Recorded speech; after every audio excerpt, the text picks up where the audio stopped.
नमस्कार दोस्तों, जागो इंडिया में आज के हमारे इस एपिसोड में आपका बहुत बहुत स्वागत है। आपके साथ हाजिर हूं मैं कंचन। कल हमने जागो इंडिया के एपिसोड में बेहद दुखद और हृदय को छूने वाली घटना पर चर्चा की थी कि हमारे सीडीएस जनरल बिपिन रावत और उनकी पत्नी मधुलिका रावत सहित 13 लोगों का हेलीकॉप्टर क्रैश में निधन हो गया। इस खबर ने पूरे देश को गहरे सदमे में डाल दिया। आज सीडीएस बिपिन रावत जी का राष्ट्रीय सम्मान के साथ अंतिम संस्कार किया जाएगा। एक बार फिर से उनको विनम्र श्रद्धांजलि। दोस्तों, आज हम अपने इस एपिसोड में बात करेंगे देश के अन्नदाता यानी कि किसानों के आंदोलन की, जो पिछले 1 साल से भी ज्यादा समय से कृषि कानूनों को वापस लेने की मांग को लेकर देश के अलग अलग हिस्सों में चल रहा था। वहीं दिल्ली के बॉर्डर्स पर आंदोलनकारी किसान लगातार डटे हुए थे, लेकिन लंबे समय से जारी ये किसान आंदोलन अब खत्म हो गया है। संयुक्त किसान मोर्चा ने लंबी बैठक की, जिसके बाद 11 दिसंबर को घर वापसी का फैसला लिया। अब आपको दिखाते हैं कि कैसे इस पूरे आंदोलन की शुरुआत हुई और कैसे सरकार ने कृषि कानूनों को वापस लेने का फैसला लिया। देखिए रिपोर्ट।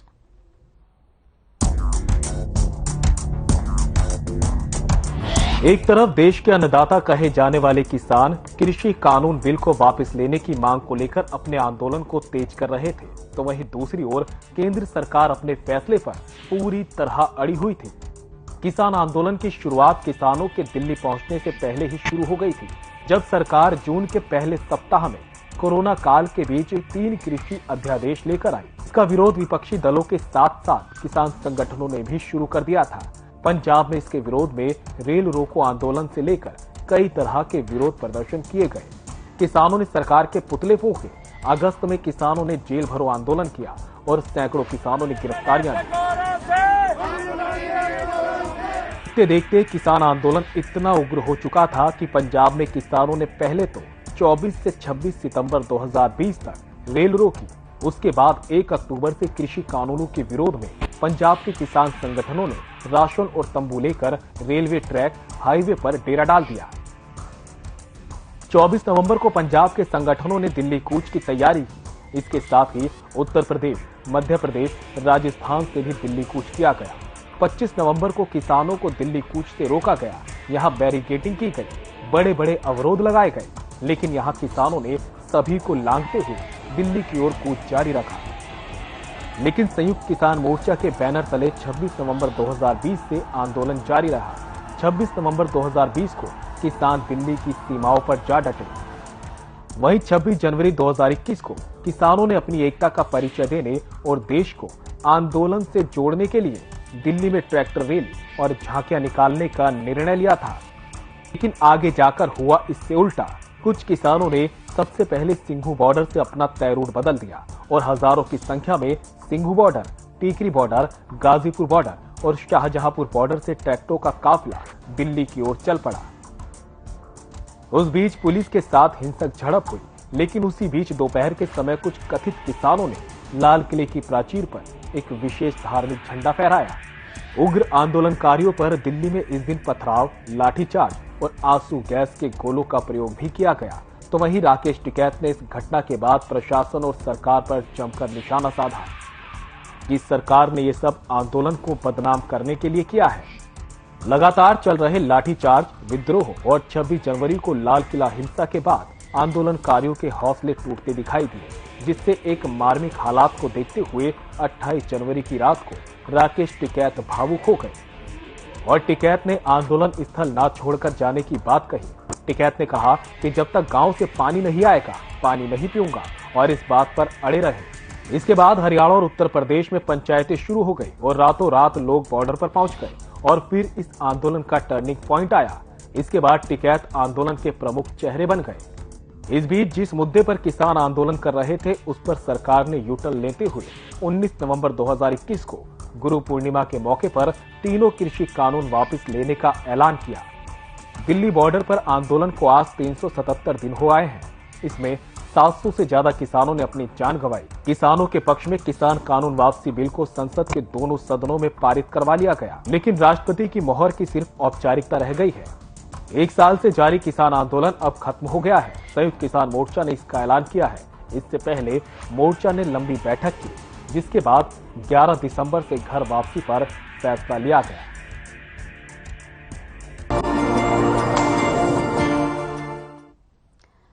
तो इस चर्चा में शामिल होने के लिए हमारे साथ यहां पर जुड़ेंगे रंजीत चौटाला जी, जो बीजेपी में मौजूदा बिजली मंत्री है, और साथ ही कांग्रेस विधायक आफताब अहमद भी हमारे साथ जुड़ेंगे।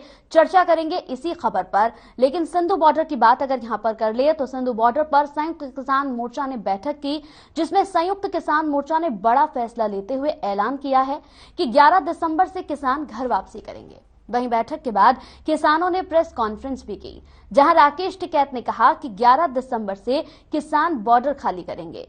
किसानों ने यहां पर अभी से अपना सामान समेटना शुरू कर दिया है। वहीं योगेंद्र यादव ने भी कहा कि सरकार से कई बातों पर सहमति बन गई है, जिसके बाद आंदोलन स्थगित करने का फैसला लिया गया है। इस दौरान गुरनाम सिंह चढ़ूनी ने कहा कि आंदोलन अभी खत्म नहीं हुआ है, अगर सरकार अपनी बातों से मुकरती है तो फिर से आंदोलन का आगाज होगा। सुनिए क्या कुछ कहा गया। इकट्ठा यहां से जा रहा है, ये एक बड़ी चीज है। और 11 तारीख से जो बॉर्डर है हमारे हैं वे खाली होने शुरू हो जाएंगे 11 तारीख से, और उनको 2 दिन लगे, 3 दिन लगे, 4 दिन लगे। आज से भी बहुत लोग उसकी पैकिंग शुरू कर दी है, और यहां से हम 2-3 चीजें इकट्ठी करके जाएंगे कि संयुक्त मोर्चा था, है और रहेगा। अभी जो हमारा आंदोलन है वो जो सरकार ने वादे किए हैं उन वादों के अनुसार अभी आंदोलन को हम स्थगित किया है, और हर महीने उसकी समीक्षा करते रहेंगे। 15 जनवरी को फिर एसकेएम की मीटिंग बनाई है। अगर सरकार अपने वादों से दाएं बाएं हिलती है तो फिर उसी स्तर पर स्टैंड कर जाएंगे, फिर दोबारा आंदोलन करने का फैसला लिया जा सकता है अगर सरकार अपने वादों से दाएं बाएं हटती है। जो सबसे बड़ी हमारी चिंता थी कि हमारे हजारों साथियों पे केस है तमाम राज्यों, सरकार की तरफ से परसों जो प्रस्ताव आया था वो ये था कि पहले आप आंदोलन वापस लो, उसके बाद हम केस वापसी की बात करेंगे। हमने उसे खारिज किया, और अब भारत सरकार ने कमिट किया है कि यूपी, उत्तराखंड, हिमाचल प्रदेश, मध्य प्रदेश और हरियाणा सरकार ने इसके लिए पूर्णतः सहमति दी है कि तत्काल प्रभाव से आंदोलन संबंधित केसों को वापस लिया जाएगा। बच गई यूटी और दिल्ली, उसके बारे में है भारत सरकार, सेंट्रल गवर्नमेंट के, भारत सरकार के संबंधित विभाग और एजेंसियों तथा दिल्ली सहित सभी यूटी में आंदोलनकारियों और समर्थकों पर बनाए गए आंदोलन संबंधित सभी केस भी तत्काल प्रभाव से वापस लेने की सहमति है। तो चलिए इस पर चर्चा करने के लिए हमारे साथ हमारे मेहमान भी जुड़ गए हैं। हमारे साथ बीजेपी में मौजूदा बिजली मंत्री हैं रंजीत चौटाला जी, वो हमारे साथ जुड़ गए हैं। उनसे बातचीत करेंगे इस पूरी खबर को लेकर, क्योंकि जिस तरीके से 378 दिनों तक यहां पर लगातार ये आंदोलन चला और यह आंदोलन अब समाप्त हो चुका है। तो रंजीत जी से भी बात करेंगे, लेकिन उससे पहले मैं आपको कुछ खास और यहाँ पर दिखा दूं। हमारे साथ राहुल गोयल जी जुड़ रहे हैं, जो कि एक व्यापारी हैं। उनसे हम जानेंगे कि किसानों की घर वापसी से उन्हें किस तरह की राहत मिली है। राहुल जी, बहुत बहुत सबसे पहले स्वागत करूंगी आपका। आपसे मेरा पहला सवाल यही है कि एक व्यापारी होने के नाते आप लगातार मांग कर रहे थे कि बॉर्डर को खाली कराया जाए। अब क्योंकि आंदोलन समाप्त हो गया है, तो कितनी बड़ी राहत है ये आपके लिए? जी, ये बहुत ही बड़ी राहत है। बहुत ही मुश्किल से ये आना हो पाता था, क्योंकि बॉर्डर क्रॉस करने में बहुत टाइम लग जाता था, ट्रैफिक, और कभी कोई एक्सीडेंट हो जाते थे, वहां पे रोड भी खराब थी, फिर एम्प्लॉय भी नहीं आ पाते थे, कस्टमर्स को विजिट करने में भी काफी तकलीफ का सामना करना पड़ता था। कभी कुछ डिस्पैच करना होता था तो गुड्स भी डिस्पैच नहीं हो पाते थे, ट्रक्स की अवेलेबिलिटी में भी बहुत दिक्कत चल रही थी। तो ये तो बहुत ही बड़ी राहत है, बिजनेस करने में काफी आराम होगा आगे से। यहाँ अगला सवाल मेरा आपसे ये होगा कि आप एक बार मुख्यमंत्री मनोहर लाल से भी मिले और मांग की कि रास्ते को खुलवाया जाए ताकि व्यापारियों को आर्थिक नुकसान ना हो, लेकिन अब बॉर्डर खाली हो रहा है, तो क्या कहेंगे आप इस पर? किसानों से तो ऐसा कुछ नहीं कहना चाहेंगे, बस आपस में सरकार और किसानों की बातचीत हो जाए तो दोनों के पक्ष में ही वो था। थोड़ा सा पहले हो जाता तो ज्यादा अच्छा था, बट अब हो गया है, वो भी सही है। अब बॉर्डर खाली हो रहा है तो क्या कहेंगे आप इस पर, क्योंकि बॉर्डर तो खाली हो चुका है, इस पर आपने अपनी राय रखी। इस आंदोलन के चलते देखा जाए तो व्यापारियों को लाखों करोड़ों रुपए का नुकसान हुआ है। बॉर्डर बंद होने से क्या अनुमान है, एक साल में आपको कितना नुकसान झेलना पड़ा? नुकसान की ऐसी कीमत तो नहीं लगा सकते, बट हाँ नुकसान काफी हुआ है। आने जाने में तकलीफ, सामान डिस्पैच करने में दिक्कतें, लोगों के स्टाफ नहीं आ पाता था तो वर्कर शॉर्टेज, स्टाफ की शॉर्टेज, वो सारी दिक्कतें थी। तो नुकसान काफी है, बट ऐसे अनुमान लगा पाना बहुत मुश्किल है। एक आखिरी सवाल और आपसे पूछना चाहूंगी राहुल जी, आपसे आंदोलनकारियों को यहाँ पर कुछ कहना चाहेंगे आप उनको, क्योंकि अब व्यापारियों को एक बड़ी राहत मिली है रास्ते खुलने से। आज जैसे आते हुए कुछ किसान उठने की तैयारी कर रहे थे, अपना जो सेटअप लगाया हुआ था वो सारा पैक कर रहे थे, बट उम्मीद है इतने ज्यादा नहीं थे। उम्मीद है कि कल परसों आने वाले दिनों में ज्यादा तेजी से उठना शुरू करें। तो किसान आंदोलन खत्म हो गया। 1 साल तक ये आंदोलन चलता रहा, किसानों ने संघर्ष किया और अब ये आंदोलन खत्म हो गया है। तो इस पर जरूर चर्चा करेंगे, लेकिन यहां रुकते हैं एक छोटे से ब्रेक के लिए।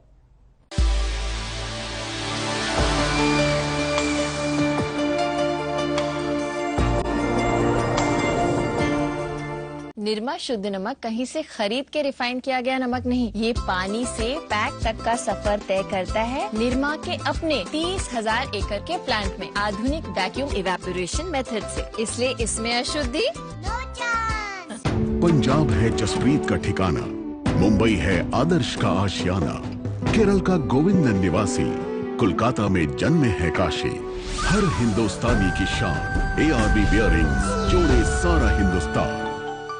निरमा शुद्ध नमक कहीं से खरीद के रिफाइन किया गया नमक नहीं, ये पानी से पैक तक का सफर तय करता है निरमा के अपने 30,000 एकड़ के प्लांट में आधुनिक वैक्यूम इवेपोरेशन मेथड से, इसलिए इसमें अशुद्धि एक्शन जैसा बॉयलो BWP बोर्ड खाते ही हमारे दांत गए टूट, हमारी तो फौजों के प्राण गए छूट। डालो उबलता पानी, कर दो नेस्त नाबूद।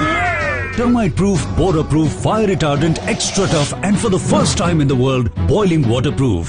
Tessa Boilo, सबसे मजबूत।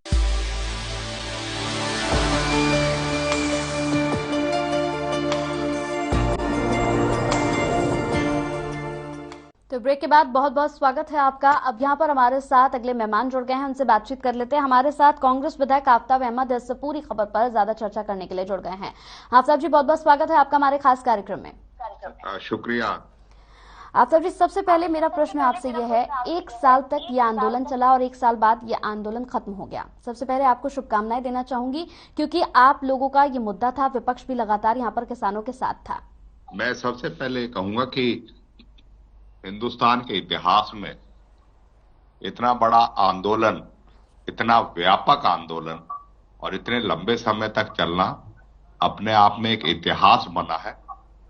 और वो इसलिए बना है कि इससे किसान वर्ग पूरी तरह इन 3 काले कानून की वजह से प्रभावित हो रहा था और आम किसान के मन में जो शंकाएं थी, जो कृषि कानून जब बनाया गया था उस वक्त ना तो सलाह ली गई थी, ना जो इनकी प्रक्रिया थी कानून बनाने की प्रक्रिया, उसमें जो है साफ गोई थी, ना उसमें जो एक प्रोसीजर, जो पार्लियामेंट प्रोसीजर जो फॉलो किया जाता है वो नहीं किया गया था। और सरकार को समझने के लिए सरकार 11 वार्ताएं तो करती है, लेकिन उन चीजों को समझने के लिए सरकार जो है ना तो उन चीजों की भावना को समझ सकी, ना उनकी मंशा को समझ सकी, ना किसानों की पीड़ा को समझ सकी।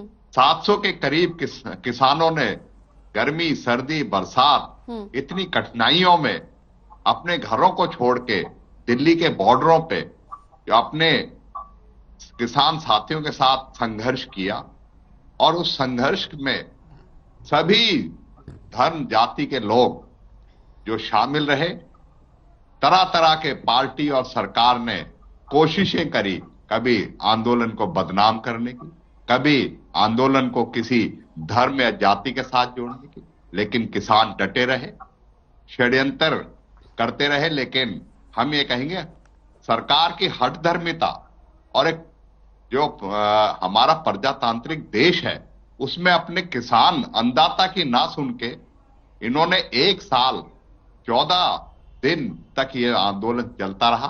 अंत में सच्चाई की जीत हुई। किसानों की वाजिब मांग थी और उन चीजों को इनको मजबूरीवश जब देखा कि राजनीतिक लाभ नहीं होके इनको राजनीतिक हानि होनी शुरू हो रही है और देश का किसान और गरीब एक अब लामबंद होके इसके खिलाफ आवाज उठाने लग रहा है और उनका चुनाव में उनका नतीजे सामने आने लगे, इस सरकार को अपनी हठधर्मिता छोड़नी पड़ी।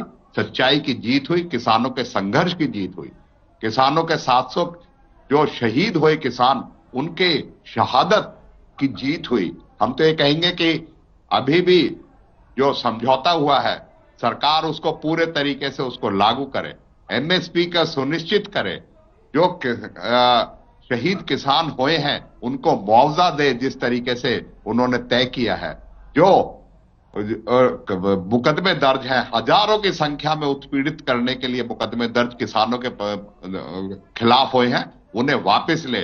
जो अभी गृह राज्य मंत्री के पुत्र के और उनकी जांच है उसमें जो मांग है बर्खास्तगी की बात, उनके सरकार जो है अपना स्पष्ट रुख करे। इसी तरीके से अन्य जितनी भी मांग है किसानों की उनको पूरा करे और किसानों की आय दुगनी करने का जो वादा था 2022, सिर्फ अब 20 दिन शेष रह गए हैं इस साल में।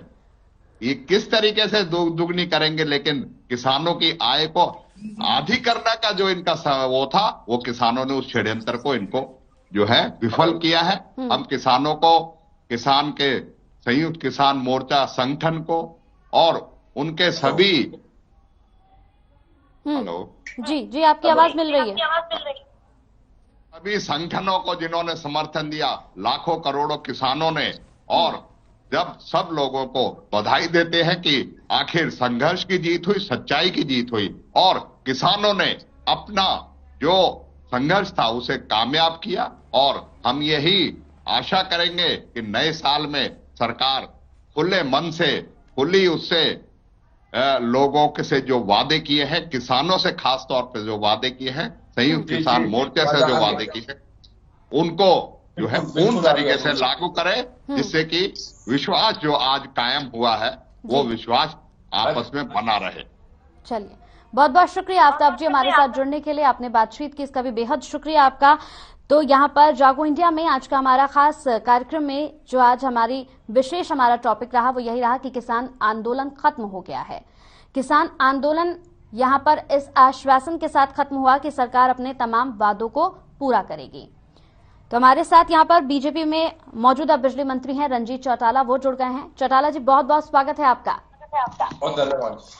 सबसे पहले मैं आपको शुभकामनाएं देना चाहूंगी सर, क्योंकि आप लोगों की भी गले की फांस बन गया था ये आंदोलन। क्या कहेंगे इस पर? खत्म हो चुका है 378 दिनों तक चलने वाला ये आंदोलन। मैडम, एक बहुत लंबे समय ये आंदोलन चला। देश में बहुत आंदोलन हुए, चंपारण का आंदोलन हुआ, ब्रिटिश टाइम में था। उसके बाद दिल्ली में बहुत आंदोलन हुए, कभी चरण सिंह, कभी देवलाल और प्रकाश सिंह बादल आंदोलन करते रहे, कभी महेंद्र सिंह टिकैत ने करे। पर इतना लंबा आंदोलन ये पहला था जो इतने लंबे समय चला। और इसमें मैं मुबारकबाद देता हूँ, बहुत धन्यवाद करता हूँ प्रधानमंत्री जी का, जिन्होंने बड़े विवेक से देश के 70% जो समुदाय है उनकी भावनाओं को समझ के इस एक्ट को विड्रॉ किया। और मैं किसानों को भी धन्यवाद देता हूँ कि उन्होंने 1 ही मिनट में अपना, जैसे उनका मैसेज है उसके बाद पहली मीटिंग में सारा मामला आपस में बैठ के इस मामले को खत्म कर दिया और किसान आज की तारीख में वापस जा रहे हैं। वो भी बहुत बधाई के पात्र है।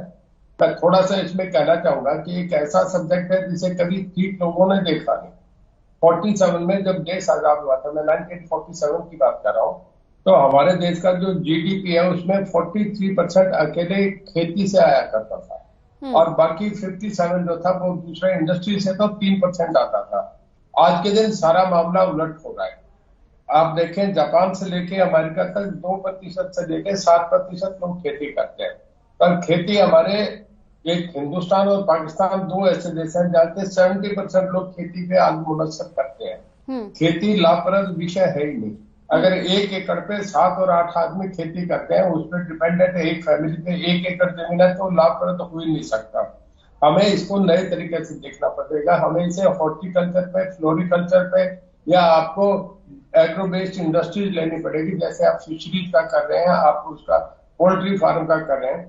अगर इस तरीके से करेंगे तो चलेगा, नहीं तो खेती में तो कभी लाभ होगा ही नहीं। जो मैं एक उदाहरण दे रहा हूँ कि रेडी वाला और जो फ्रूट की दुकान है, वो उस आदमी की टोटल इन्वेस्टमेंट 2 लाख रुपया नहीं है, और वो आदमी शाम को 10,000 रुपए कमा के जाता है। 3 लाख रुपए महीने की इनकम है, जबकि इन्वेस्टमेंट उसकी 2 लाख है। और किसान जिसके पास 5 एकड़ जमीन है, उसकी कीमत आज के दिन 1.5 करोड़ रुपए है, और उसके बच्चों के स्कूल में नाम उसका फीस ना देने की वजह से कट जाता है। उसके घर में खाने को रोटी नहीं है, उसकी हालत बहुत बदतर हो रही है। और इतने जब हमारी इतनी बड़ी आबादी है, ऑस्ट्रेलिया की आबादी 2.5 करोड़ है, हमारे देश की ऑस्ट्रेलिया हमसे 2 गुना बड़ा है ज्योग्राफिकली। हमारे देश में आबादी 135 करोड़ है, जबकि ऑस्ट्रेलिया से हम आधे जमीन है हमारे पास। अब इतने बड़ी पॉपुलेशन को आप खाली खेती से नहीं संभाल सकते। खेती तो बिल्कुल घाटे का सौदा हो गया। इससे तो सरकार को बहुत अच्छे साइंटिस्ट, जैसे मैं आपसे बताऊं, किसान नेता मैं भी बन रहा हूँ, दूसरे भी बन रहे हैं। किसी ने खेती नहीं करी, किसी ने बीज ईजाद नहीं करे, किसी ने ट्यूबवेल्स का नहीं इन्वेंशन करा। ये जो करे हैं, ये तो डॉक्टर वैकेंट रमन थे, जो देश के सबसे बड़े साइंटिस्ट है हिंदुस्तान के, या डॉक्टर बोरलाग थे, जो इंटरनेशनल सबसे बड़े साइंटिस्ट है दुनिया के। इस खेती को हमें और तरीके से संभालना पड़ेगा। इसके लिए अच्छे साइंटिस्ट जैसे स्वामीनाथन आए थे, ऐसे समझ के इस पे सोचना पड़ेगा, तब जाके हमारी खेती लाभप्रद होगी। या हमें खेती छोड़ के जैसे और देशों में चले गए, दूसरे धंधे पे लोगों को जाना पड़ेगा। चलिए, आपसे अगला सवाल मैं जरूर करूंगी सर, लेकिन इससे पहले हमारे साथ शमशेर दहिया जो हैं किसान नेता, वो हमारे साथ जुड़ गए हैं। शमशेर जी, सबसे पहले बहुत बहुत स्वागत, और स्वागत के साथ ही यहाँ पर ढेरों शुभकामनाएं मैं आपको दूंगी, क्योंकि 1 साल तक आपने इस आंदोलन को जारी रखा। इस आंदोलन में आपका संघर्ष आप लोगों का लगातार यहाँ पर जारी रहा, लेकिन अंत भला तो सब भला। जी धन्यवाद। एक्चुअल में 1 साल हमने तो, प्रधानमंत्री जी ने जिस दिन ये बात कही थी कि हम इस कानून को वापस ले रहे हैं, तो उसी दिन से हमने प्रधानमंत्री जी को बहुत बहुत धन्यवाद दिया था। बीच में बहुत बार लिखित रूप में भी ये कि इतना लंबा ना चला के किसानों की सुनवाई की जाए, लेकिन देर आए दुरुस्त आए, ये काम हुआ। लेकिन एक चीज जरूर है, इस आंदोलन में इतनी पीड़ाएं सरकार और किसानों को जो झेलनी पड़ी है और आम जनता को जो झेलनी पड़ी है, उसका जिम्मेवार कौन रहेगा, ये देखने वाली बात है। कितने बड़े नुकसान हुए हैं, जान और माल के इतने बड़े नुकसान हुए हैं कि ऐसा आंदोलन फिर कभी ना आए। हम परमात्मा से यही प्रार्थना करेंगे कि सरकारों को भी ऐसी सद्बुद्धि मिले, ताकि इतना लंबा संघर्ष कभी किसी को ना करना पड़े। एक प्रश्न और मैं आपसे शमशेर जी यहाँ पर पूछना चाहूंगी। जिस तरीके से 1 साल का ये आप लोगों का संघर्ष रहा, 700 किसानों की जान चली गई, किसानों का कहना है, कई किसानों की भाषा है यहाँ पर, इससे हालांकि मुझे कोई आपत्ति नहीं है, लेकिन ये भाषा कई किसानों की रही कि सरकार जो है वो झुक गई, सरकार ने अपने घुटने टेक दिए। तो मेरा ये सवाल है कि क्या ये मुद्दों की लड़ाई थी या फिर मूंछों की लड़ाई थी? नहीं, मैं तो ये कहूंगा, किसान तो मुद्दे की लड़ाई लेकर चला था, मूंछों की लड़ाई से कोई मतलब नहीं है। क्योंकि देखो, सत्ता तो देखो राजा राजा होता है और प्रजा प्रजा होती है। ये झुकना और ये करना, ये देखो, ये भाषा हमारी समझ से परे है। हम तो यही कहेंगे, किसान देश के लिए लड़ रहा था, पेट के लिए लड़ रहा था, उसकी लड़ाई को राजा ने माना, हमारे प्रधानमंत्री जी ने माना, हम उनका धन्यवाद करते हैं। लेकिन थोड़ी देरी से माना, ये एक तकलीफ जरूर है, क्योंकि नुकसान काफी हो। ये जो नुकसान होता है देश का और या पर्सनल होता है किसी का, ये सभी का ही, पूरे राष्ट्र का ही नुकसान है, इसलिए बड़ी पीड़ा है। लेकिन ये झुकने वाली और मूंछों की कोई लड़ाई बिल्कुल कतई भी नहीं थी। इसको ऐसे न समझा जाए। कोई राजनीतिक पार्टी के लोग शायद इसको ऐसा कह सकते हैं, जिनको ये लगता है कि किसी को झुकाना है या और कुछ करना है। किसान का और किसान संगठनों का बिल्कुल 1% भी ऐसा कोई मन नहीं है, ताकि प्रधानमंत्री जी की आन बान शान को कोई ठेस पहुंचाने की बात है। चलिए, बहुत बहुत शुक्रिया हमारे साथ जुड़ने के लिए, और साथ ही यहाँ पर हमारे साथ बिजली मंत्री जुड़े, आपका भी बहुत बहुत शुक्रिया, आपने हमसे बातचीत की। तो 26 नवंबर 2020 से अपनी हक की लड़ाई लड़ रहे किसान आखिरकार जीत गए, और सरकार ने तीनों कृषि कानूनों को वापस ले लिया, जिसके बाद अब किसान 11 दिसंबर से दिल्ली बॉर्डर को खाली करना शुरू कर देंगे। हालांकि कुछ किसानों ने यहां पर अपनी पैकिंग भी शुरू कर दी है। तो आज के हमारे इस एपिसोड में इतना ही। नमस्कार।